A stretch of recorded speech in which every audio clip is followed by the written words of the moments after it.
I'm sure you don't want to look forward to, or you're trying not to look forward to the big picture of 5 games at home, but do you sort of look at this as the start of a important stretch of games for you? Yeah. Internally, coaching staff, yes, we are talking about it, but for the team, it's Charlotte. I mean, we got to start the homestand off the right way, and then we get that little reset. Some of us do, and then we go into 4 more games at home, and yeah, it's critical.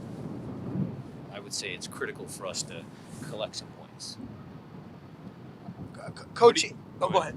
I was gonna say, what have you seen in Charlotte? They you don't have a ton of film on them, but they have now played 13, I guess. So there's something out so there. it's always hard. I think I said this the other day. It's always hard to watch a team on film, and it's a little bit different on the field. So whatever we see, whatever trends, we can all prepare the guys. But my message is always, the first time you play against someone, within the first 5 minutes, you gotta. Okay, the easy one is he big, tall, fast, slow, does he have a right foot, left foot, and then the little nuances of the opponent that you're going to play against, and make sure you're learning on the job. Those first 5 minutes of a game, you got to figure out what it's going to take to beat your opponent. How much does it add to the complication that it's not like their roster is full of MLS veterans? They have a lot of guys who you would have literally only seen on film. Yeah, again, it's the same point. I mean, whether they're MLS veterans, yeah, maybe you know a little bit more about them, but the system of play, how they play, their tenor, the tempo of their game, I mean, there's always little nuances. Coach, it seems like the team hasn't been able to quite match the intensity and the sharpness that they had in CCL. There's always that cliche of like a hangover after a title. Is there anything to that at all? Well, I mean, the home game here that we had for the Open Cup, I thought the team performed well. The Minnesota game, we scored 3 goals. Now, I wouldn't say that was our best soccer, but then the road games after the CCL haven't been great. And our CCL record away from home was pretty good. But our home form for CCL was great.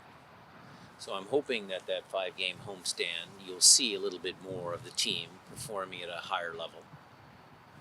If that answers your question. Absolutely. Okay. And not to go back to the whole VAR thing, but now that you've been able to look at it, and there's clear contact in the box. What are your thoughts on it now that you've had some time to think about it? I mean, it's still a bit of a gray area because yes, VAR helps. I get it, but it has to be clear and obvious, and they don't have all the tools with the numbers and everything. The refs have to look at that screen, and is it clear and obvious? Okay, inside the box, outside the box. I mean, all those questions.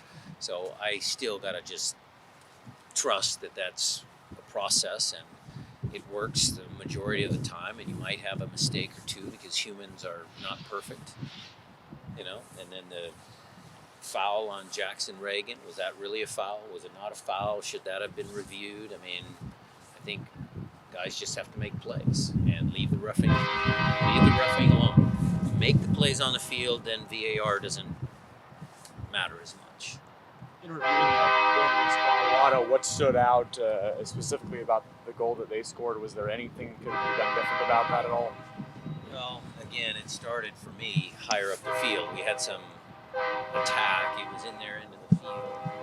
Gave the ball away, counter pressed, long ball. So it was a team goal. It's not just a function of the last play or Jackson's play or Yaimar, the ball bouncing off him. It was actually an attacking movement up there where maybe we should have been a little bit better, put the team under pressure, or kept the ball on that side of the field. So that's why it's a team sport.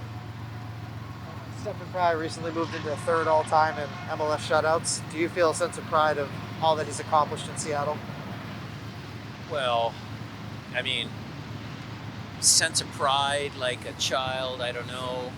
I would say that the work that Tommy Dutra does with all of the goalkeepers, I have a sense of pride about because he's been with me for a long time.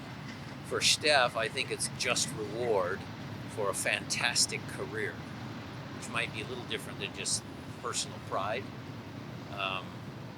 Steph's been great. I mean, the save in 2016.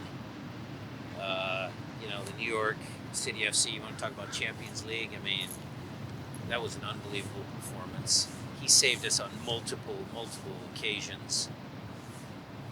I mean, he's been great. Coach, obviously horrific what happened yesterday in Texas. Did you have a reaction and thoughts on that whole situation? Yeah, my again, I need to read more into it. I certainly didn't hear the news, and I loved what Kerr said. It's horrific, and people got to get off their ass and start doing something about it. And instead of just pointing fingers, there's got to be some common sense. Okay, this is happening a lot, so fix it. And that's to all the politicians out there. And then if the politicians can't fix this, and we as voters need to vote people out that don't want to address the issue. How about that? Because it was terrible. It was horrible, terrible, saddening. Shouldn't happen. Coach, Raul came off early today from practice. Anything there? Making a pro day. They had 3 games last week. It was a hard week last week. Is there anything you're planning for the international break at all, or something to focus on? We're giving them time off. We'll give them time off, mental break, and then they'll go home to their vacations, their mini break, with a training plan. Sports science guys got a plan for each player, so mental break and a little bit of a physical break as well for the guys that are not in their national teams.